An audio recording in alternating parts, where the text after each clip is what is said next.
Thank you so much for tuning in to ESG Talk. Can you believe season 1 is done? I can't, and I just want to thank you for being a part of creating some very memorable moments. As we look back and reflect, we're going to pull out some of our favorite practical tips as well as surprising insights from season 1. So here's a sizzle reel of opportunity just for you. Thanks so much for being a part of it all.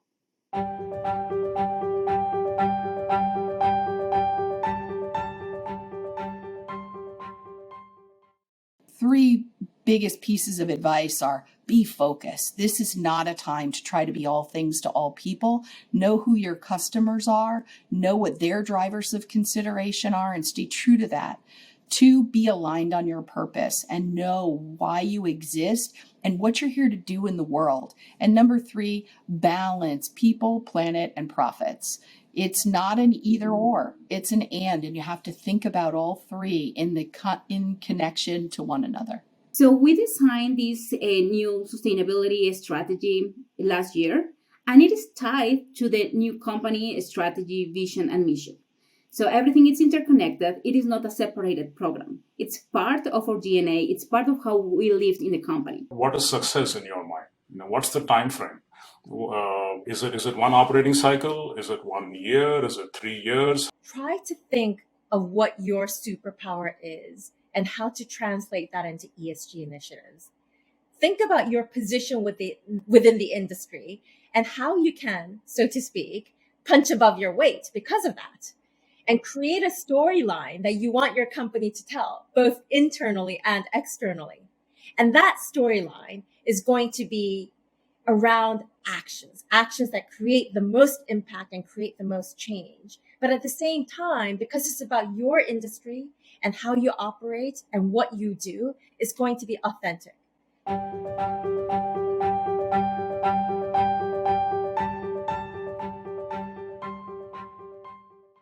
Tone from the top is critical to have leaders that are bought in, not only looking at this from a risk mitigation perspective, but truly also the value creation.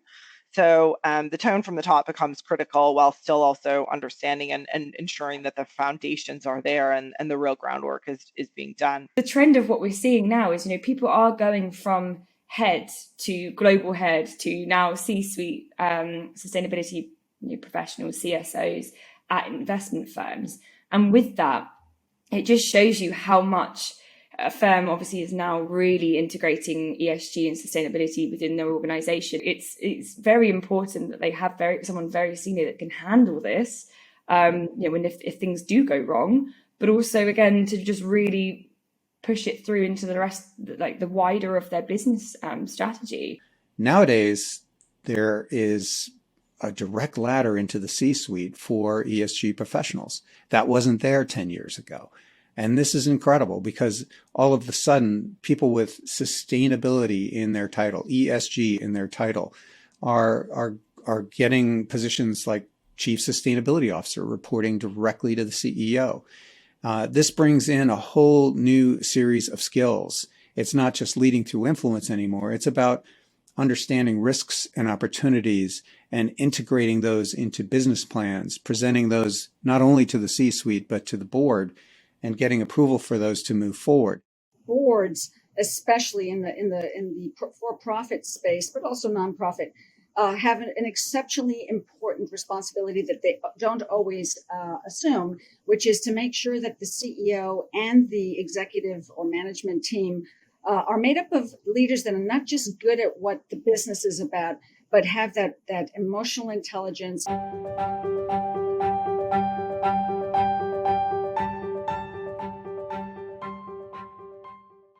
When you look at studies on trust, people don't trust government the way they used to. They certainly don't trust the media the way they used to, but their trust in business has actually been growing. So business has become this,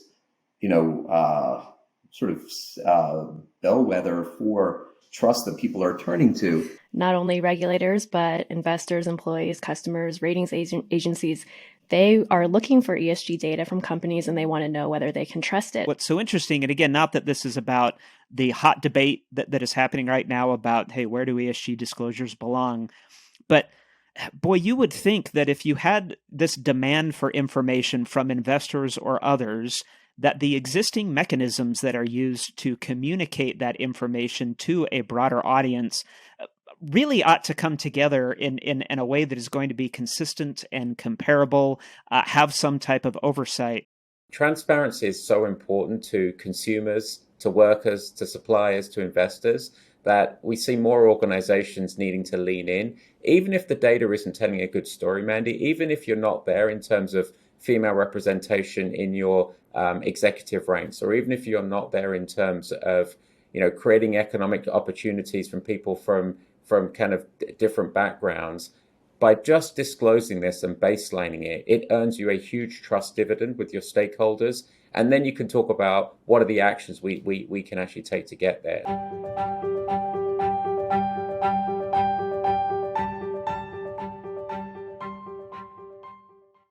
Now, there's a lot of focus on impact, and rightly so. But I think that we can make a lot of progress in helping people understand the benefits of ESG when we articulate it in terms of risk and resilience. And when we realize that companies that, for example, take environmental risk and social risk seriously enjoy benefits in terms of reduced cost of capital, more stable share price performance, and they're able to tell a much stronger risk management story. Have a existing risk identification process, add these to the consideration of material risk identification. If you have a process that is going to be impacted by social risk or environmental risk, understanding and reviewing those processes to implement new controls to mitigate the occurrence of these risk types or their overall impact. It means that companies really need to take a look at and learn from their finance teams, and also really get those internal audit teams involved, get the risk teams involved, and make sure that they can bring those processes along, because there's a little bit more to complying with those directives and those standards than just getting the right data points out at the other end. One of the things that you find consistently in many of the organizations that have been able to move from looking at ESG from an efficiency perspective to looking at ESG from a product innovation and growth perspective is this idea that have been able to actually decentralize responsibilities, ESG responsibilities throughout the organization. They like to be part of something bigger than themselves. I think, people want to work at some place where they feel like they have the opportunity to make a contribution. And then if you look at the innovation front, we do a lot of research into consumer purchasing of sustainable products in the U.S. And what we see there is that in consumer packaged goods, sustainable products are growing 32%. So they're growing 3 times faster than conventional products at a premium of about 28%.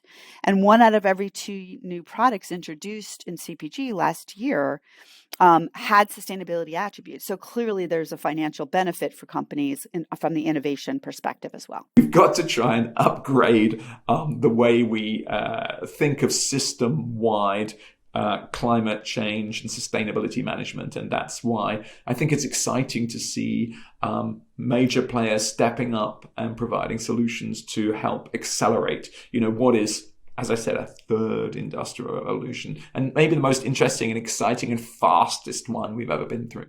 It just occurred to me, hold on a minute, this is the biggest story of the century. The climate crisis, the way in which we've realized that we're reshaping the environment in which we live, and the ways in which that's feeding through to people in terms of their communities, the businesses that they run, whether it's small businesses or the biggest companies in the world, the global balance of power at the geopolitical level. This is changing everything about the modern world. On behalf of our ESG Talk production team, all of us at Workiva, and all of our global listeners around the world, thank you. It's only because of you Season 1 has been a smashing success. And we look forward to bringing to you Season 2. We're going to talk about different perspectives from the executive room to some challenging dialogues and debate that can really drive all of us forward as we hope to simplify ESG and impact business and society.